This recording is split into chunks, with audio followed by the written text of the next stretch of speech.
ಅತ್ಯಂತ ಪವಿತ್ರವಾದ ಮಾಸಗಳಲ್ಲಿ ಶ್ರಾವಣ ಮಾಸವೂ ಒಂದು. ಶ್ರಾವಣ ಮಾಸದಲ್ಲಿ ಪಾಲಿಸಬೇಕಾದ ನಿಯಮಗಳು: ಲಕ್ಷ್ಮೀ ದೇವಿಯ ಅನುಗ್ರಹ ಆಶೀರ್ವಾದಕ್ಕೋಸ್ಕರ ಮಾಡಬೇಕಾದ ಕೆಲಸಗಳು. ವರಮಹಾಲಕ್ಷ್ಮಿ ವ್ರತವನ್ನು ಆಗಸ್ಟ್ 8ರಂದು ಆಚರಿಸಲು ಆಗದಿದ್ದರೆ ಯಾವ ಶುಕ್ರವಾರ ಆಚರಿಸಬೇಕು?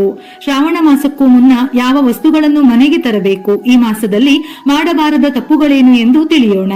ಮಹಾಲಕ್ಷ್ಮಿ ವಿಷ್ಣು ದೇವರ ಜೊತೆ ಶಿವನಿಗೂ ಅತ್ಯಂತ ಪ್ರಿಯವಾದ ಮಾಸವೆಂದರೆ ಅದು ಶ್ರಾವಣ ಮಾಸವಾಗಿದೆ. ಈ ಮಾಸದಲ್ಲಿ ಮಾಡುವ ಲಕ್ಷ್ಮೀ ಪೂಜೆಯಿಂದ ಸಕಲ ವಿಧವಾದ ದಾರಿದ್ರ್ಯಗಳಿಂದ ಮುಕ್ತರಾಗಿ ಹಣ ಐಶ್ವರ್ಯವನ್ನು ಹೊಂದಿ ಸುಖ ಜೀವನವನ್ನು ಕಾಣಬಹುದು.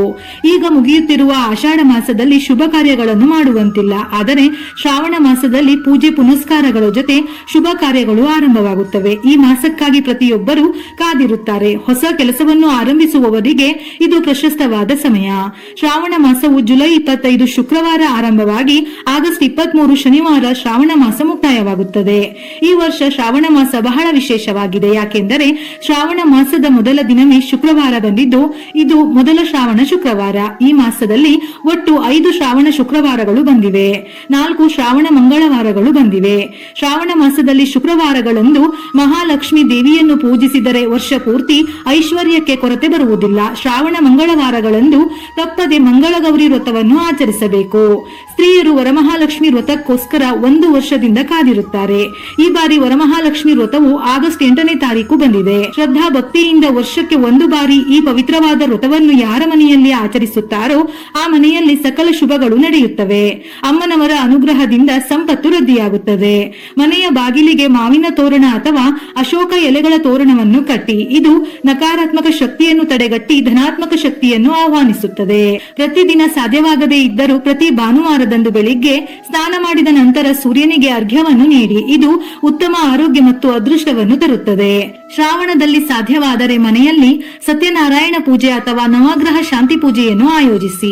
ಇದು ಸಮಸ್ತ ದೋಷಗಳನ್ನು ನಿವಾರಿಸಿ ಶುಭವನ್ನು ತರುತ್ತದೆ. ಒಂದು ವೇಳೆ ವರಮಹಾಲಕ್ಷ್ಮಿ ವ್ರತದ ದಿನ ಮಹಾಲಕ್ಷ್ಮಿ ಪೂಜೆ ಮಾಡಲು ಸಾಧ್ಯವಾಗದಿದ್ದರೆ, ತಿಂಗಳ ಸಮಸ್ಯೆಯ ಜೊತೆಗೆ ಇತರ ಕಾರಣಗಳಿಂದ ಪೂಜೆ ಮಾಡಲು ಸಾಧ್ಯವಾಗದಿದ್ದರೆ ಶ್ರಾವಣದ ಉಳಿದ ಶುಕ್ರವಾರಗಳಲ್ಲೇ ಯಾವುದಾದರೂ ಒಂದು ಶುಕ್ರವಾರ ವ್ರತವನ್ನು ಆಚರಿಸಬಹುದು. ಆದರೆ ಕೊನೆಯ ಶುಕ್ರವಾರ ವರಮಹಾಲಕ್ಷ್ಮಿ ವ್ರತವನ್ನು ಆಚರಿಸಬಾರದು.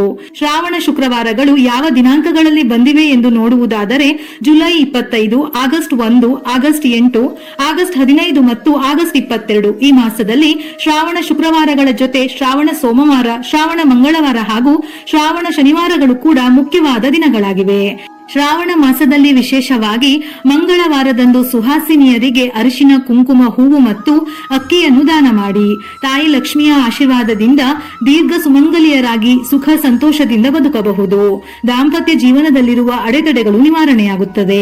ಶ್ರಾವಣ ಮಾಸದಲ್ಲಿ ವಿಶೇಷವಾಗಿ ಶುಕ್ರವಾರದಂದು ಹೆಣ್ಣು ಮಕ್ಕಳಿಗೆ ಅರಿಶಿನ, ಕುಂಕುಮ, ಬಳೆಗಳು ಮತ್ತು ಹೂವುಗಳನ್ನು ನೀಡಿ ಆಶೀರ್ವಾದ ಪಡೆಯಿರಿ. ಇದು ಮಹಾಲಕ್ಷ್ಮಿಯ ಕೃಪೆಗೆ ಪಾತ್ರರಾಗಲು ಸಹಾಯ ಮಾಡುತ್ತದೆ. ಇದರಿಂದ ಮನೆಯಲ್ಲಿ ಸಂಪತ್ತು ವೃದ್ಧಿಯಾಗುತ್ತದೆ. ಶ್ರಾವಣ ಮಾಸ ಆರಂಭಕ್ಕೂ ಮುನ್ನ ಕೆಲವು ವಸ್ತುಗಳನ್ನು ಮನೆಗೆ ತಂದಿಟ್ಟುಕೊಂಡರೆ ತುಂಬಾ ಒಳ್ಳೆಯದು. ಮನೆಯಲ್ಲಿ ಮಹಾಲಕ್ಷ್ಮಿ ದೇವಿಯ ಫೋಟೋ ಇಲ್ಲವೆಂದರೆ ತಂದಿಟ್ಟುಕೊಳ್ಳಿ. ಮಹಾಲಕ್ಷ್ಮಿ ದೇವಿಯ ಮುಖವಾಡ ಹಬ್ಬಕ್ಕಾಗಿ ತಂದಿಟ್ಟುಕೊಳ್ಳಿ. ಲಕ್ಷ್ಮೀ ದೇವಿಗೆ ಅತ್ಯಂತ ಪ್ರಿಯವಾದ ಶಂಖವನ್ನು ಸಹ ಈ ಮಾಸದಲ್ಲಿ ತಂದಿಟ್ಟುಕೊಂಡರೆ ಸಾಕ್ಷಾತ್ ಮಹಾಲಕ್ಷ್ಮಿಯೇ ನಿಮ್ಮ ಮನೆಗೆ ಬಂದಂತೆ. ತಾವರೆ ಬೀಜಗಳನ್ನು ಮರೆಯದೆ ಈ ಮಾಸದಲ್ಲಿ ಮನೆಗೆ ತನ್ನಿ. ತಾವರೆ ಬೀಜಗಳ ಮಾಲೆಯನ್ನು ಮಹಾಲಕ್ಷ್ಮಿ ದೇವಿಯ ಚಿತ್ರಪಟಕ್ಕೆ ಅಲಂಕಾರ ಮಾಡಿ. ಈ ಮಾಸದಲ್ಲಿ ಬೆಳ್ಳಿ ದೀಪದಲ್ಲಿ ದೀಪಾರಾಧನೆ ಮಾಡಿದರೆ ತುಂಬಾ ಶ್ರೇಷ್ಠ. ಆದ್ದರಿಂದ ನಿಮ್ಮ ಶಕ್ತಿಗೆ ಅನುಸಾರವಾಗಿ ಚಿಕ್ಕದಾದ ಬೆಳ್ಳಿ ದೀಪಗಳನ್ನು ಮನೆಗೆ ತಂದಿಟ್ಟುಕೊಳ್ಳಿ. ಬೆಳ್ಳಿ ದೀಪಗಳನ್ನು ತರಲು ಸಾಧ್ಯವಾಗದಿದ್ದರೆ ಕನಿಷ್ಠ 5 ಮಣ್ಣಿನ ದೀಪಗಳನ್ನು ಮನೆಗೆ ತನ್ನಿ. ಸರ್ವಶ್ರೇಷ್ಠವಾದ ಮಣ್ಣಿನ ದೀಪಗಳು ಕೂಡ ಮನೆಗೆ ಐಶ್ವರ್ಯ ಹಾಗೂ ನೆಮ್ಮದಿಯನ್ನು ಹೊತ್ತು ತರುತ್ತದೆ. ಶ್ರಾವಣ ಮಾಸದಲ್ಲಿ ಹೊಸ ಪೊರಕೆ, ಬಾಚಣಿಗೆ, ಬೆಳ್ಳಿಯ ಲಕ್ಷ್ಮೀ ನಾಣ್ಯ, ಅರಿಶಿನ, ಕುಂಕುಮ, ಕವಡೆಗಳು, ಗೋಮತಿ ಚಕ್ರಗಳು, ಬಳೆ, ಕಲಶಕ್ಕೆ ಬೇಕಾದ ತಾಮ್ರದ ಚೊಂಬು, ನೂತನ ವಸ್ತ್ರಗಳನ್ನು ಖರೀದಿ ಮಾಡಿ ತರಬಹುದು. ಶ್ರಾವಣ ಶನಿವಾರಗಳಂದು ವೆಂಕಟೇಶ್ವರ ಸ್ವಾಮಿಯ ಮುಂದೆ ಹಿಟ್ಟಿನ ದೀಪಾರಾಧನೆ ಮಾಡಿದರೆ ಕೋರಿಕೆಗಳು ಬೇಗನೆ ನೆರವೇರುತ್ತದೆ. ಹಿಟ್ಟಿನ ದೀಪ ಸಾಧ್ಯವಾಗಿಲ್ಲ ಎಂದರೆ ತುಪ್ಪದ ದೀಪಾರಾಧನೆಯನ್ನು ಕೂಡ ಮಾಡಬಹುದು. ಈ ಮಾಸದಲ್ಲಿ ಆದಷ್ಟು ತುಳಸಿ ಗಿಡದ ಮುಂದೆ ದೀಪಾರಾಧನೆ ಮಾಡಿ. ತುಳಸಿ ದೇವಿಗೆ ವಿಶೇಷವಾಗಿ ಪೂಜೆ ಮಾಡಿ. ಪ್ರತಿದಿನ ಸಂಜೆ ತುಳಸಿ ಕಟ್ಟೆಯ ಬಳಿ ತುಪ್ಪದ ದೀಪ ಹಚ್ಚಿ 5 ಪ್ರದಕ್ಷಿಣೆ ಹಾಕಿ. ಇದು ಮನೆಯಲ್ಲಿ ಸಕಾರಾತ್ಮಕ ಶಕ್ತಿಯನ್ನು ಹೆಚ್ಚಿಸುತ್ತದೆ. ಲಕ್ಷ್ಮೀ ದೇವಿಯನ್ನು ಆಕರ್ಷಿಸುತ್ತದೆ. ಆಕರ್ಷಿಸುತ್ತದೆ.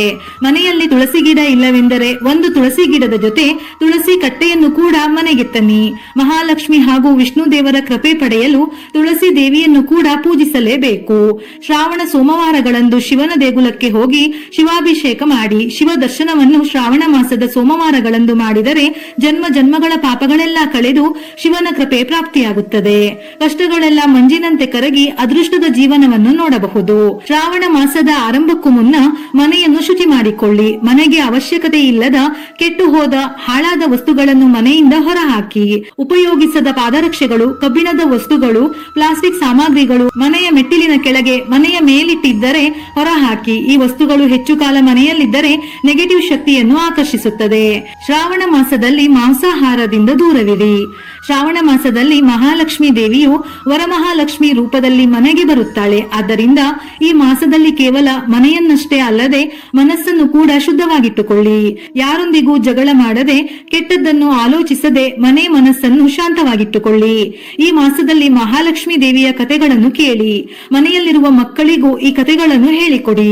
ಮಕ್ಕಳ ಕೈಯಲ್ಲಿ ಜಲದಿಂದ ಈ ಮಾಸದಲ್ಲಿ ಶಿವಾಭಿಷೇಕ ಮಾಡಿಸಿದರೆ ಉತ್ತಮ ವಿದ್ಯೆ ಪ್ರಾಪ್ತಿಯಾಗುತ್ತದೆ. ಈ ಮಾಸದಲ್ಲಿ ಓಂ ನಮಃ ಶಿವಾಯ ಅಥವಾ ಓಂ ನಮೋ ಭಗವತೆ ವಾಸುದೇವಾಯ, ಕನಕಧಾರ ಸ್ತೋತ್ರ ಅಥವಾ ಲಕ್ಷ್ಮೀ ದೇವಿಗೆ ಸಂಬಂಧಪಟ್ಟ ಮಂತ್ರಗಳನ್ನು ಸಾಧ್ಯವಾದಷ್ಟು ಬಾರಿ ಜಪಿಸಿ. ಇದು ಮನಸ್ಸಿಗೆ ಶಾಂತಿ ಮತ್ತು ಆಧ್ಯಾತ್ಮಿಕ ಶಕ್ತಿಯನ್ನು ನೀಡುತ್ತದೆ. ಶ್ರಾವಣ ಮಾಸದಲ್ಲಿ ಸಾಕ್ಷಾತ್ ಶ್ರೀ ಕೃಷ್ಣ ಜನಿಸಿದ್ದು ಇದೇ ಮಾಸದಲ್ಲಿ. ವಿಷ್ಣು ದೇವರು ಜನಿಸಿದ ಶ್ರವಣ ನಕ್ಷತ್ರದಿಂದ ಈ ಮಾಸವನ್ನು ಕರೆಯಲಾಗುತ್ತದೆ. ಹೊಸದಾಗಿ ಮದುವೆಯಾದ ದಂಪತಿಗಳು ಮೊದಲ 5 ವರ್ಷ ಮಂಗಳಗೌರಿ ವ್ರತವನ್ನು ಈ ಮಾಸದಲ್ಲಿ ಮಾಡಿದರೆ ಪತಿ ಪತ್ನಿಯರ ನಡುವೆ ಎಂದಿಗೂ ಮನಸ್ತಾಪ ಬರುವುದಿಲ್ಲವಂತೆ. ಈ ಮಾಸದಲ್ಲಿ ನಾಗರ ಪಂಚಮಿ, ವರಮಹಾಲಕ್ಷ್ಮಿ ವ್ರತ, ರಕ್ಷಾ ಬಂಧನ, ಶ್ರೀ ಕೃಷ್ಣ ಜನ್ಮಾಷ್ಟಮಿ, ರಾಘವೇಂದ್ರ ಸ್ವಾಮಿಗಳ ಆರಾಧನೆ ಕೂಡ ಬರುತ್ತದೆ. ವಿಡಿಯೋ ಇಷ್ಟ ಆಗಿದ್ದಲ್ಲಿ ಮರೆಯದೆ ಲೈಕ್ ಕೊಟ್ಟು ನಿಮ್ಮವರಿಗೆ ಶೇರ್ ಮಾಡಿ. ಇದೇ ರೀತಿಯ ಮನಮುಟ್ಟುವ ಉಪಯುಕ್ತ ಮಾಹಿತಿಗಳಿಗಾಗಿ ಮತ್ತೆ ಭೇಟಿಯಾಗೋಣ.